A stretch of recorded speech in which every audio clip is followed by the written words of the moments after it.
And that, I'm afraid, we will always have with us. I call this process patternicity, that is, the tendency to find meaningful patterns in both meaningful and meaningless noise. When we do this process, we make two types of errors. A type 1 error, or false positive, is believing a pattern is real when it's not. Our second type of error is a false negative. A type 2 error is not believing a pattern is real when it is. So let's do a thought experiment. You are a hominid 3 million years ago walking on the plains of Africa. Your name is Lucy, okay. And you hear a rustle in the grass.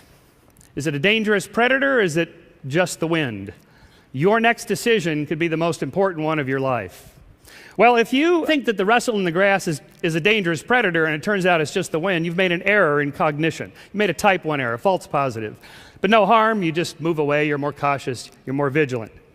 On the other hand, if you believe that the rustle in the grass is just the wind and it turns out it's a dangerous predator, you're lunch.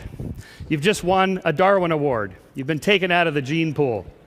Now the problem here is that patternicities will occur whenever the cost of making a type 1 error is less than the cost of making a type 2 error. This is the only equation in the talk, by the way.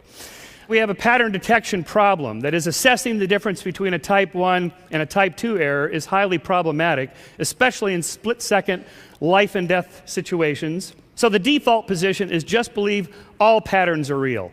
All rustles in the grass are dangerous predators and not just the wind. And so I think that we evolved. There was a natural selection for the propensity for our belief engines, our pattern-seeking brain processes to always find meaningful patterns and infuse them with these sort of predatory or intentional agencies that I'll come back to. So for example, what do you see here? It's a horse head, that's right. It looks like a horse, must be a horse. That's a pattern. And is it really a horse?